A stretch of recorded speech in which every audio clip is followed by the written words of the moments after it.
Hola, soy Alberto y les doy la bienvenida a este nuevo video de electricidad. ¿Qué tal, amigas y amigos? Si queremos hacer buenas instalaciones eléctricas en nuestra casa o taller, entonces debemos de elegir adecuadamente los componentes que vamos a usar.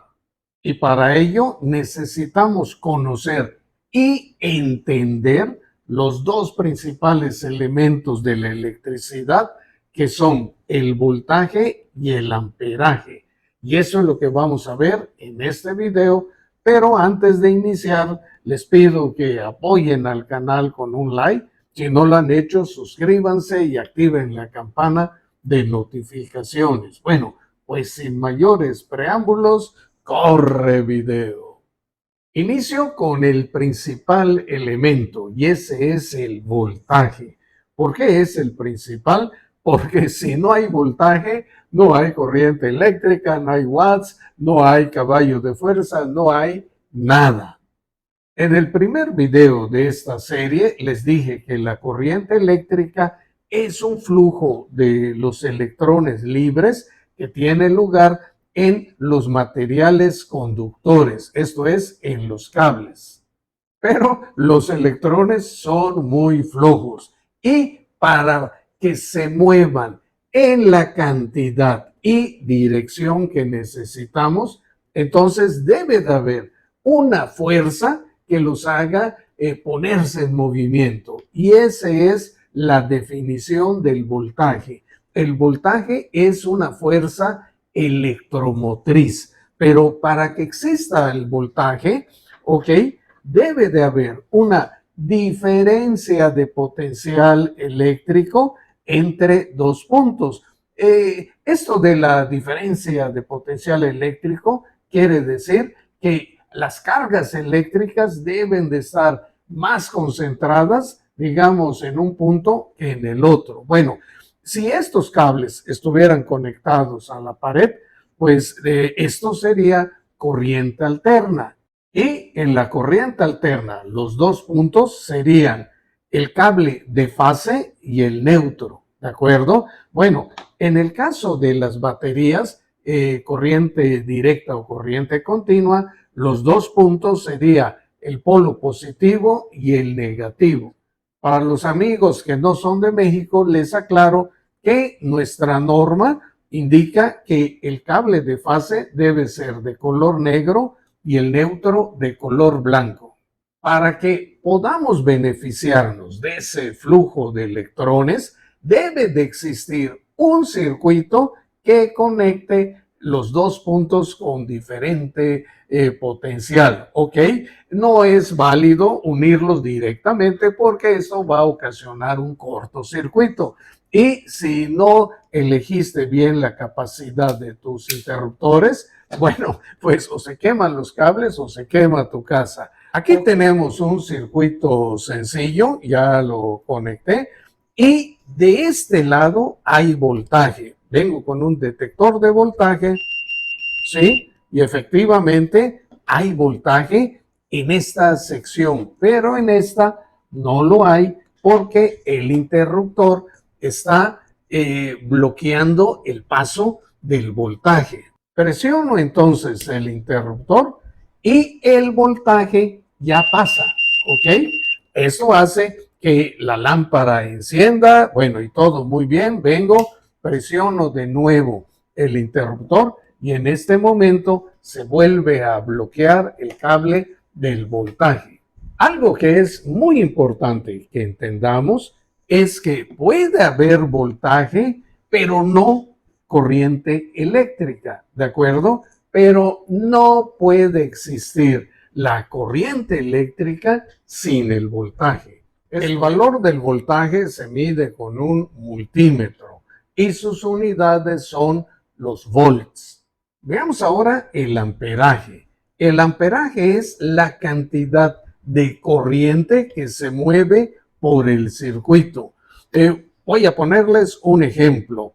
Voy a dejar prendida esta lámpara durante un segundo. Ok, y lo voy a calcular. Viene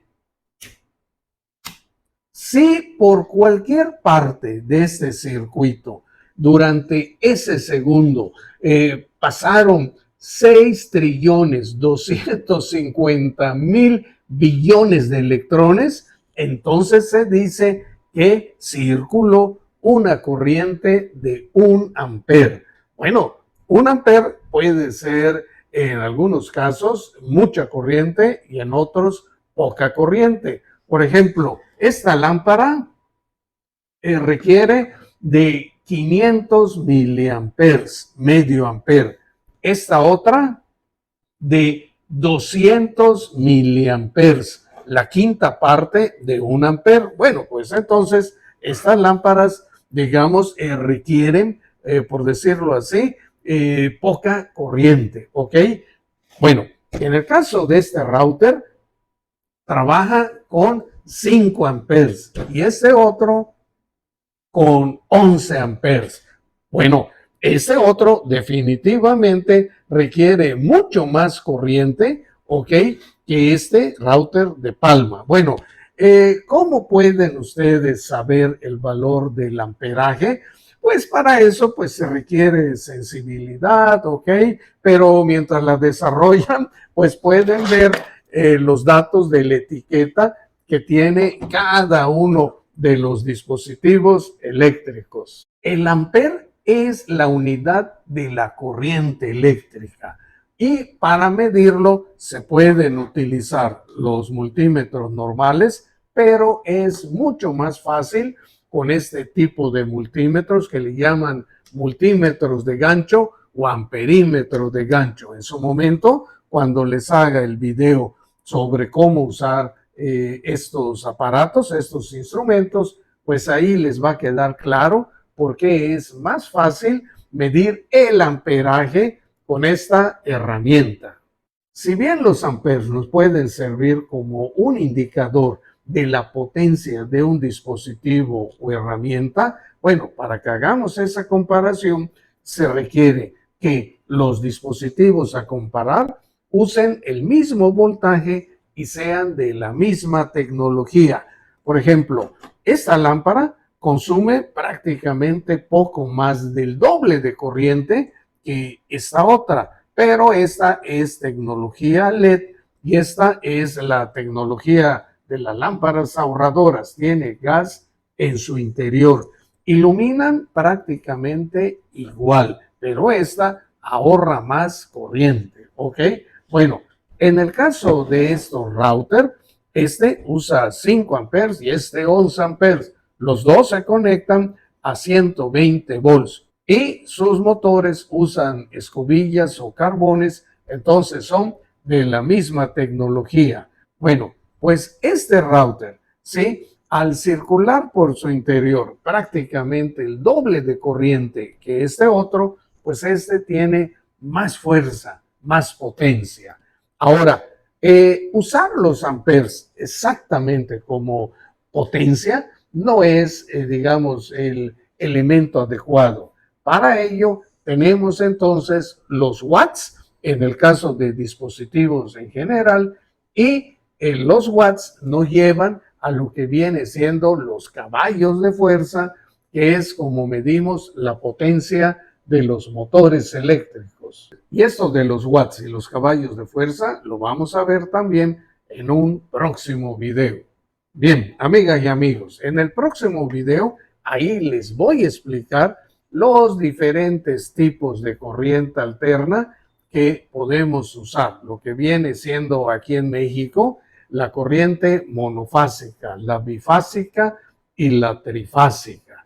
No se olviden de apoyarme con un like y como siempre les doy las gracias por vuestra atención. Nos vemos en el próximo video.